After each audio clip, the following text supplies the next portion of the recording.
Assalamualaikum teman-teman. Kami dari kelas 11-10 SMAN 1 Pelemahan ingin menjelaskan mengenai topologi jaringan.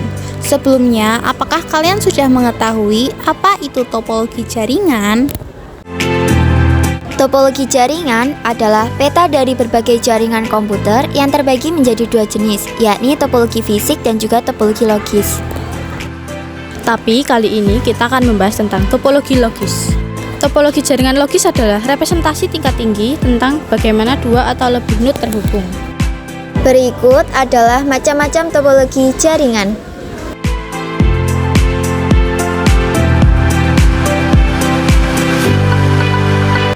Yang pertama ada topologi diagram hybrid. Topologi hybrid adalah gabungan dari beberapa topologi yang berbeda dan membentuk jaringan baru.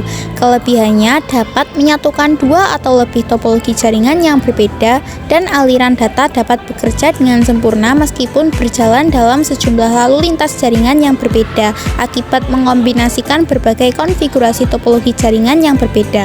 Kekurangannya, biaya membangun topologi ini cukup mahal sebab menggunakan banyak hub dan kabel untuk membangun jaringan dan pengelolaan jaringan cenderung sulit karena penggabungan beberapa topologi. Akibatnya struktur jaringannya menjadi rumit. Yang kedua ada topologi diagram bus. Topologi bus adalah jenis topologi yang menggunakan kabel tunggal sebagai media transmisinya atau menggunakan kabel pusat sebagai tempat suatu silen dan server dihubungkan. Kelebihannya adalah harga lebih murah dibandingkan start karena harga kabel yang digunakan lebih murah pada jaringan dengan teknologi ini tidak membutuhkan konsentrator. Kelemahannya adalah sering terjadi tabrakan file yang dikirim dan sulitnya melakukan perawatan jaringan jika kampanye besar. Yang ketiga adalah topologi diagram tree. Topologi diagram tree juga disebut sebagai topologi pohon merupakan jenis topologi jaringan yang dikembangkan melalui penggabungan topologi jaringan bus dan juga star. Kelebihannya yakni mudah dikembangkan, semua data perusahaan dapat terpusat menjadi satu area kerja dan kontrol manajemen lebih mudah karena sentralisasi dibagi menjadi beberapa tingkat. Kekurangannya adalah dapat terjadi tabrakan file data dan bila terjadi putusnya kabel pada komputer tingkat atas, komputer di bawahnya tidak dapat digunakan. Yang keempat adalah topologi diagram stack. Topologi ini adalah jenis terbagi menggunakan huruf atau switch terpusat untuk menghubungkan suatu komputer dengan jaringan.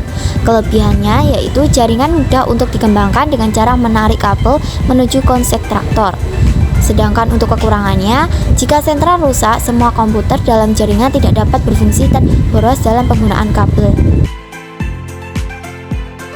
Yang kelima adalah topologi diagram ring. Topologi ring adalah jenis topologi jaringan di mana setiap node terhubung ke dua node lainnya hingga membentuk rangkaian yang menyerupai bentuk cincin atau melingkar. Kelebihannya adalah membangun jaringan dengan topologi ini lebih murah dibandingkan topologi star. Cenderung mudah dirancang karena tidak banyak peralatan tambahan. Sedangkan kekurangannya adalah apabila terjadi kabel yang putus, semua komputer tidak dapat digunakan dan sulit untuk pengembangan jaringan ke arah yang lebih luas. Baik, itu tadi adalah penjelasan dari kami tentang topologi jaringan.